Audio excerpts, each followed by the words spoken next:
بسم اللہ الرحمن الرحیم۔ السلام علیکم معزز سامعین، میں ہوں خرم شاہ۔ آج ہم بات کریں گے میرا جی کی نظم شکست کی آواز پر۔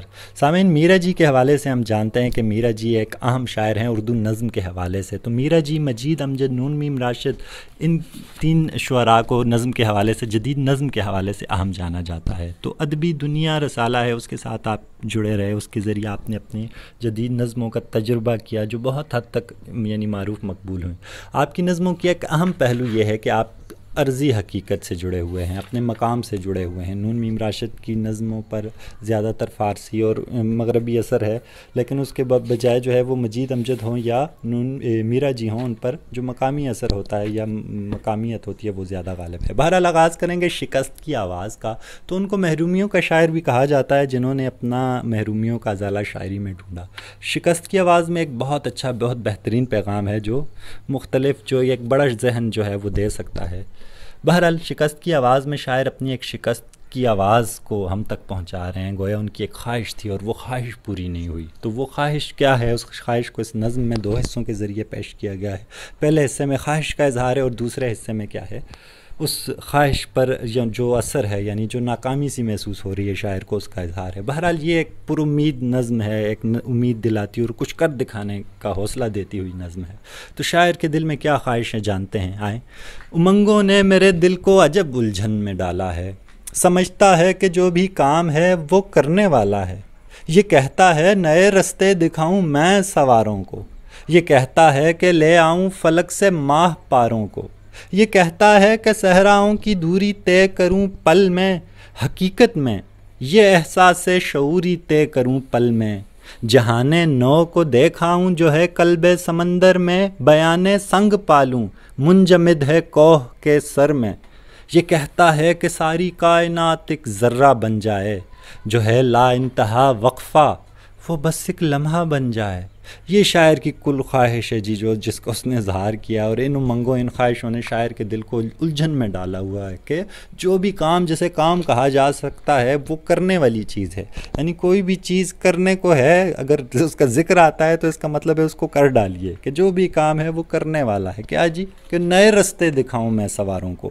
وہ سوار جن رستوں پر چلتے ہیں، وہ گھڑ سوار ہوں، وہ گاڑی سوار ہوں، وہ جہاز سوار ہوں، وہ کہتا ہے میں نئے طرف لے کر، میرا دل کہتا ہے کہ ان کو لے کے جاؤں میں، یعنی اور اس چیز کو ثابت کرنے کے لیے وہ کہتا ہے کہ میں آسمان سے ماہ پارے توڑ لاؤں، میرا دل چاہتا ہے کہ فلک سے جو ہے وہ ماہ پاروں کو لے آؤں۔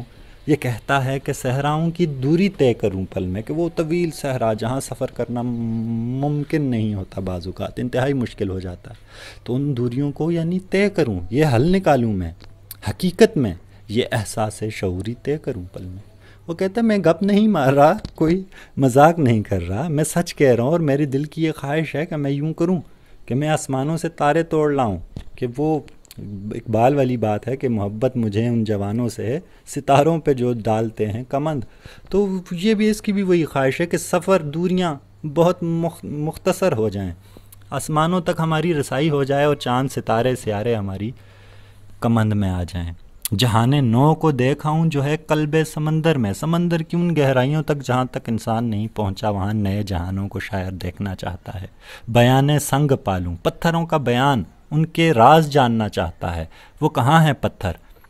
منجمد ہے کوہ کے سر میں، جو پہاڑیوں کی چوٹیوں پر، ان برف میں، ہزاروں ٹنوں برف میں جو نیچے دبی ہوئی ہیں، ان گلیشیئرز میں نیچے، تو ان کو دیکھنے والا آج تک کوئی دیکھ نہیں پایا، وہ اتنی مشکل مقام پر یا جگہ پر ہیں۔ تو شاعر جاننا چاہتا ہے کہ میں ان چٹانوں کو بھی جانوں، سمندر کی گہرائیوں میں بھی جاؤں، خلاؤں کی وسعتوں میں جاؤں۔ یہ کہتا ہے کہ ساری کائنات ایک ذرہ بن جائے، میرے لیے کائنات ذرہ تب بنے گی جب وہ میری ٹاک ٹیبل یعنی میری گفتگو میں آئے گی، جب میں اس پر بات کر رہا ہوں گا، اس کے ایک ایک پہلو کو سمجھ رہا ہوں گا۔ تو شاعر کائنات کے راز جاننا چاہتا ہے، جو ہے لا انتہا وقفہ وہ بس ایک لمحہ بن جائے۔ لا انتہا وقفہ کیا ہے؟ یہ خلا لا انتہا وقفہ ہے کہ کچھ علم نہیں، خلا ہی خلا ہے۔ تو خلا کیا ہے؟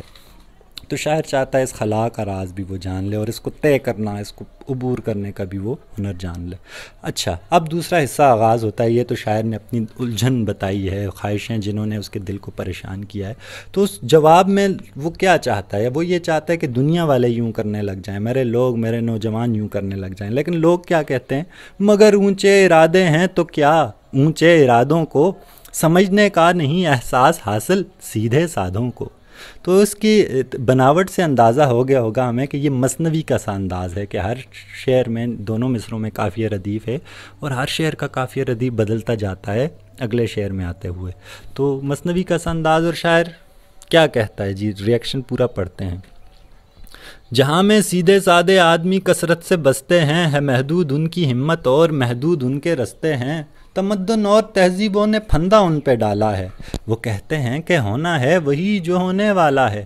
بدل کر کیا کریں گے ہم طریقے آج قدرت کے، ہمارے دامنوں پہ ہاتھ ہوں گے کل مشیت کے.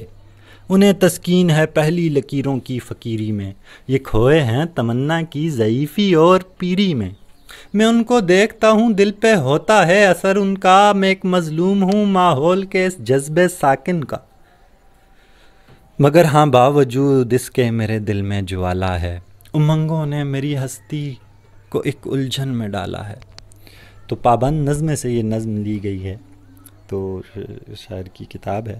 بہرحال جواب آپ کو اندازہ ہو گیا ہوگا کہ لوگوں کا ریئیکشن یا لوگوں کا کیا اثر ہے شاعر کے اس بات کے جواب میں. کیا کہ میرے اونچے ارادے ہیں تو کوئی فائدہ، کیا فائدہ ہے کہ میرے ارادوں یا میرے باتوں کو سیدھے سادے لوگ نہیں سمجھ پا رہے. شاعر کی خواہش ہے ہر انسان باشعور ہو جائے، لیکن ہر انسان باشعور نہیں ہو پا رہا. کیونکہ سیدھے سادے آدمیوں کی ہمیشہ سے دنیا میں کثرت رہتی ہے، اور یہ سیدھے سادے لوگ محدود ہمت کے ساتھ اپنی زندگی گزارتے ہیں. بس پیدا ہوتے ہیں، کام شام کرتے ہیں، بچے پیدا کرتے ہیں اور مر جاتے ہیں. تو ایسے لوگ دنیا میں زیادہ پائے جاتے ہیں، اور شاعر اس چیز کا انتہائی افسوس کر رہا ہے. تمدن اور تہذیب، کلچر، روایات میں گھرے ہوئے لوگ ہوتے ہیں، تو اس کے اندر ہی وہ محدود رہتے ہوئے کوئی بڑا ان کی نظر زیادہ کچھ نہیں دیکھ پاتی، اور محدود زندگی گزارتے ہوئے یہی کچھ کہتے ہیں کہ بھئی سب کچھ لکھا ہوا ہے یا وہی کچھ ہوگا جو ہونے والا ہے، ہم تو کچھ نہیں بدل سکتے. حالانکہ انسان کو تدبیر کا اللہ تعالیٰ نے یعنی اس کی رکھی ہے، اس کے پاس یہ اختیار ہے کہ وہ کچھ چیزیں اپنی بدل سکتا ہے. بدل کر کیا کریں گے ہم طریقے آج قدرت کے. تو ایسے لوگ یہی جواز دیتے ہیں کہ ہم قدرت کے طریقوں میں کیوں ہم ہاتھ ڈالیں، ہم جو ہیں وہ اللہ کی کائنات یا نیچر کو چھیڑیں یا رازوں کو چھیڑیں. حالانکہ اللہ بار بار قرآن میں کہتا ہے کہ عقل والوں کے لیے نشانیاں ہیں، تو جو عقل والے ہوں گے وہ اس کی نشانیوں کی طرف ضرور متوجہ ہوں گے، لیکن متوجہ جب ہونے کے لیے گہرا مشاہدہ چاہیے. تو وہ یہی کہتے ہیں کہ ہمارے دامن کل مشیت کے ہاتھوں میں ہوں گے، اللہ کی مرضی ہمیں آ کے پکڑ لے گی.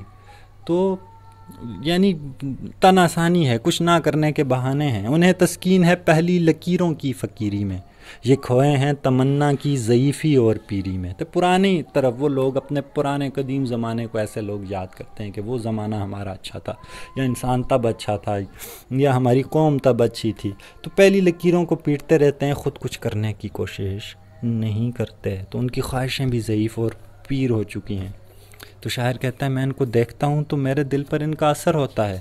میں بالکل ایک مظلوم کے جیسے جو ہے ساکن، اور جس جذبے ساکن یعنی ساکن ماحول، اس رکے ہوئے ٹھہرے ہوئے ماحول میں ایک مظلوم کی طرح ہوں، کہ میں شکلیں دیکھ رہا ہوں لوگوں کی کہ لوگ کیا کر رہے ہیں، محدود زندگی گزارتے ہیں، پیدا ہوتے ہیں اور مر جاتے ہیں، اور کچھ کر دکھانا نہیں چاہتے، اپنے ہونے کا جو ہے وہ مقصد نہیں ڈھونڈ پاتے، اپنے ہونے کا ثبوت نہیں فراہم کر پاتے.